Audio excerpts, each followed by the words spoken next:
আমরা কি পোস্ট অফিসে টাকা জমা করব নাকি কোনো ব্যাংকে জমা করব? আজকের ভিডিওর পর আপনাদের এই সমস্যা চিরতরে দূর হয়ে যাবে। দেখুন, যখনই আমরা এই দ্বিধায় থাকি যে আমাদের টাকা কোথায় জমা করব, ব্যাংকে নাকি পোস্ট অফিসে, এর পেছনে প্রধানত দুটি কারণ থাকে। যখনই আমরা কোনো বিনিয়োগের কথা ভাবি, অর্থাৎ কোনো অ্যাকাউন্ট খোলার কথা ভাবি, তখন আমাদের মনে প্রথমে দুটি প্রশ্ন আসে। প্রথমত আমাদের মনে আসে যে পোস্ট অফিস নাকি ব্যাংক, কোথায় আমরা সবচেয়ে বেশি সুদ পাব, অর্থাৎ আমাদের টাকার ওপর সবচেয়ে বেশি লাভ কোথায় হবে। আর দ্বিতীয়ত, কোন জায়গায় আমাদের টাকা সবচেয়ে বেশি সুরক্ষিত থাকবে, অর্থাৎ আমাদের টাকা হারানোর সম্ভাবনা খুবই কম থাকবে। তাই আজকের ভিডিওতে আমরা এই বিষয়ে আলোচনা করব যে পোস্ট অফিস বেশি সুরক্ষিত নাকি ব্যাংক বেশি সুরক্ষিত। এবং এর পাশাপাশি আজ যদি আমরা কিছু টাকা বিনিয়োগ করতে চাই, তাহলে পোস্ট অফিসে বিনিয়োগ করে আমরা বেশি লাভবান হব নাকি কোনো ব্যাংকে বিনিয়োগ করে বেশি লাভবান হব।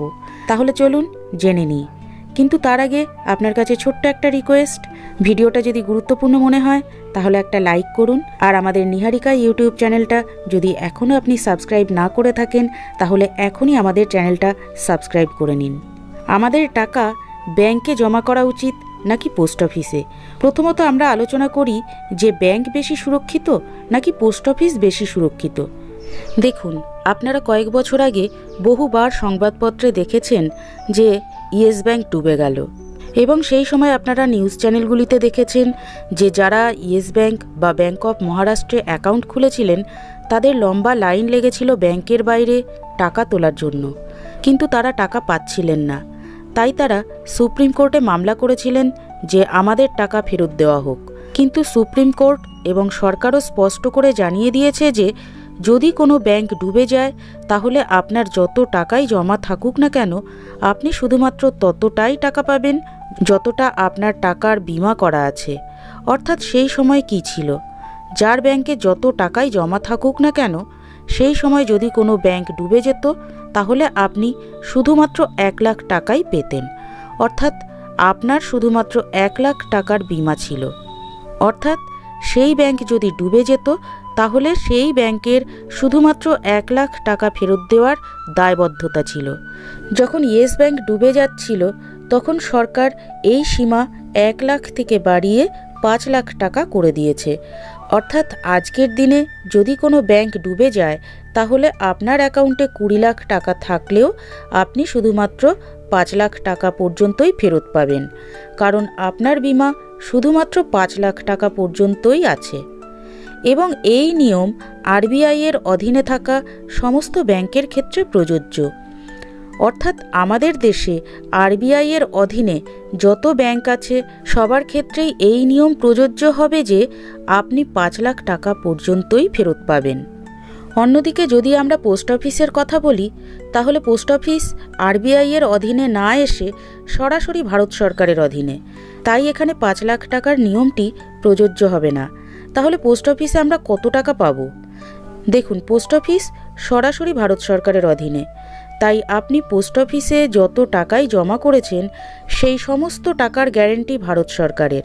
অর্থাৎ যদি এমন কোনো পরিস্থিতি আসে, যদিও এমন পরিস্থিতি আসা খুবই কঠিন যে পোস্ট অফিসের কিছু হবে, কিন্তু ধরুন যদি এমন কোনো পরিস্থিতি আসেও, তাহলে সেই ক্ষেত্রে আপনি পোস্ট অফিসে যত টাকা বিনিয়োগ করেছেন, যত টাকার অ্যাকাউন্ট খুলেছেন, সেই টাকা এবং তার সাথে আপনার যত সুদ হয় সব টাকা 1 পয়সা সুদ সহ ফেরত পাবেন। তাই পোস্ট অফিসে জমা করা আপনার টাকা 100% সুরক্ষিত। এর উপর কোনো সীমা নেই যে আপনি যদি 10 লাখ টাকা বিনিয়োগ করে থাকেন তাহলে শুধুমাত্র 5 লাখ টাকাই পাবেন। আপনি যদি 10 লাখ টাকা বিনিয়োগ করে থাকেন তাহলে আপনি সুদ সহ সেই 10 লাখ টাকা সম্পূর্ণ 1 পয়সা সহ ফেরত পাবেন। তাহলে এখানে আমরা পরিষ্কার দেখতে পাচ্ছি যে সুরক্ষার দিক থেকে পোস্ট অফিস যে কোনো ব্যাংকের চেয়ে অনেক এগিয়ে। তাহলে আমাদের একটি প্রশ্নের উত্তর পাওয়া গেছে, কে বেশি সুরক্ষিত। এবার চলুন আমাদের দ্বিতীয় প্রশ্নটি জেনে নিই। কোথায় টাকা বিনিয়োগ করার পর আমরা বেশি রিটার্ন পাব, অর্থাৎ কোথায় বেশি সুদ এবং বেশি লাভ হবে। এর জন্য আমরা পোস্ট অফিসের এফডিকে ব্যাংকের এফডির সাথে তুলনা করব। আমরা কেন এফডি নিলাম? কারণ এফডি হলো ব্যাংক এবং পোস্ট অফিস উভয় ক্ষেত্রেই সবচেয়ে জনপ্রিয় স্কিম। যদি আমরা অন্য সব স্কিম নিয়ে আলোচনা করতে যাই তাহলে পোস্ট অফিস এবং ব্যাংক উভয় ক্ষেত্রেই অনেক স্কিম আছে, তাই সেগুলোকে এক এক করে আলোচনা করা খুবই কঠিন হবে। কিন্তু যদি আমরা এফডিকে তুলনা করি তাহলে আমরা একটি ধারণা পাবো যে কোথায় আমরা বেশি লাভ পাচ্ছি, ব্যাংকে নাকি পোস্ট অফিসে। তাহলে চলুন জেনে নিই আজকের দিনে কে আমাদের বেশি সুদ দিচ্ছে, অর্থাৎ কে বেশি লাভ দিচ্ছে, পোস্ট অফিসের এফডি নাকি অন্য কোনো ব্যাংকের এফডি। যেমনটি আপনারা দেখছেন, এটি সমস্ত ব্যাংকের এফডি সুদের হারের একটি সাম্প্রতিক তালিকা। এসবিআই ব্যাংক 3.05% থেকে 7.1% 7 দিন থেকে 10 বছর সময়কালের জন্য। আইসিআইসিআই ব্যাংক 2.75% থেকে 7.1% সুদ দিচ্ছে 7 দিন থেকে শুরু করে 10 বছর সময়কালের জন্য। অ্যাক্সিস ব্যাংক 3% থেকে শুরু করে 7.35% সুদ দিচ্ছে 7 দিন থেকে শুরু করে 10 বছর সময়কালের জন্য। এইচডিএফসি ব্যাংক 2.75% থেকে 7.85% সুদ দিচ্ছে 7 দিন থেকে শুরু করে 10 বছর সময়কালের জন্য। ব্যাংক অফ বরোদা 3.50% থেকে শুরু করে 7.1% সুদ দিচ্ছে 7 দিন থেকে শুরু করে 10 বছর সময়কালের জন্য। আইডিএফসি ফার্স্ট ব্যাংক 3% থেকে শুরু করে 7.5% সুদ দিচ্ছে 7 দিন থেকে শুরু করে 10 বছর সময়কালের জন্য। কোটাক মাহিন্দ্রা ব্যাংক 2.75% থেকে শুরু করে 7.1% সুদ দিচ্ছে 1 বছর থেকে শুরু করে 10 বছর সময়কালের জন্য। ইন্ডাসইন্ড ব্যাংক 3.25% থেকে শুরু করে 7.5% সুদ দিচ্ছে 7 দিন থেকে শুরু করে 10 বছরের জন্য। পাঞ্জাব ন্যাশনাল ব্যাংক 3% থেকে শুরু করে 7.1% সুদ দিচ্ছে 7 দিন থেকে শুরু করে 10 বছর সময়কালের জন্য।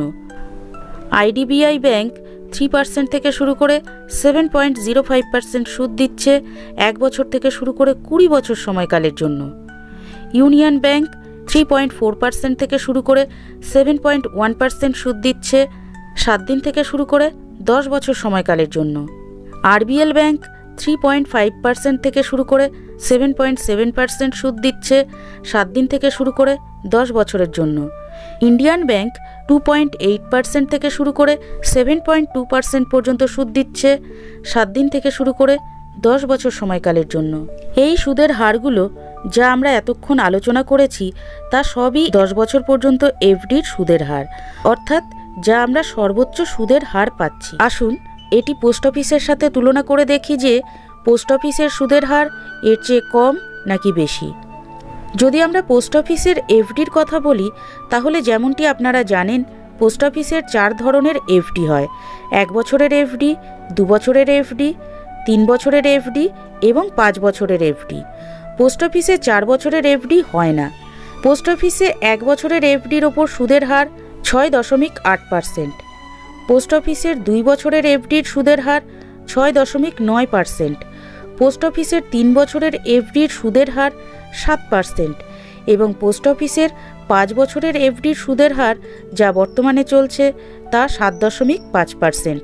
আমরা দেখলাম অনেক ব্যাংকের সুদের হার প্রায় 7%, কিছু কিছু ব্যাংকে তা 7.25% বা 7.5% অথবা শুধুমাত্র সিনিয়র সিটিজেনদের জন্য, এবং কিছু কিছু প্রাইভেট ব্যাংকে আপনারা এটি 8% বা 8.25% পর্যন্তও পাচ্ছেন।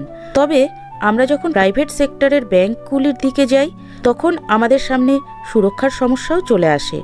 সুতরাং এখানে আমাদের সিদ্ধান্ত নিতে হবে যে ব্যাংকগুলিতে 0.25% বেশি সুদ পাওয়ার জন্য কি আমরা পোস্ট অফিসের সুরক্ষার সাথে আপোষ করব, অর্থাৎ পোস্ট অফিসের যে সুরক্ষা আমরা পাচ্ছি সেটিকে উপেক্ষা করে কি আমাদের 0.25% বেশি সুদ নেওয়া উচিত? এটি আমি আপনাদের উপর ছেড়ে দিচ্ছি। আপনারা কি এমনটা করতে চান? আপনাদের জন্য কোনটি বেশি লাভজনক হবে? যদি আপনাদের মনে হয় আমাদের সুরক্ষাকে অগ্রাধিকার দেওয়া উচিত, তাহলে আপনারা কোনো চিন্তা ছাড়াই পোস্ট অফিসের এফডিতে বিনিয়োগ করতে পারেন। এছাড়াও অনেক মানুষ বিনিয়োগ করার আগে, কোনো অ্যাকাউন্ট খোলার আগে আরও অনেক কিছু দেখেন। তাদের পোস্ট অফিসের শাখা কাছাকাছি আছে নাকি ব্যাংকের শাখা কাছাকাছি আছে, তারা ব্যাংকে নাকি পোস্ট অফিসে অনলাইনে আরও ভালো সুবিধা পাচ্ছেন? এমন অনেক বিষয় আছে যা প্রতিটি ব্যক্তি নিজের প্রয়োজন অনুযায়ী দেখে থাকেন। তাই আপনারা দেখে নিন কোন বিষয়টিকে আপনারা অগ্রাধিকার দেবেন। যদি আমরা সুরক্ষা এবং বেশি সুদের কথা বলি, তাহলে আজকের দিনে পোস্ট অফিস ব্যাংকগুলির চেয়ে কিছুটা এগিয়ে আছে বলে মনে হচ্ছে। অন্যদিকে যদি আমরা প্রযুক্তির কথা বলি, তাহলে এখানে ব্যাংকগুলি পোস্ট অফিসের চেয়ে অনেক এগিয়ে আছে বলে মনে হচ্ছে। তাই আপনারা নিজেরাই সিদ্ধান্ত নিন আপনারা আপনাদের টাকা কোথায় বিনিয়োগ করবেন। যদি এই ভিডিওটি আপনাদের সামান্যও তথ্যপূর্ণ মনে হয়, তাহলে ভিডিওটি লাইক করুন আর চ্যানেলটি সাবস্ক্রাইব করুন এবং আপনাদের আত্মীয় স্বজন ও বন্ধুদের কাছেও এই ভিডিওটি শেয়ার করুন, যাতে তারাও যদি বিনিয়োগ করতে চান তাদেরও কিছুটা উপকার হতে পারে। ভিডিওটি দেখার জন্য আপনাকে অসংখ্য ধন্যবাদ।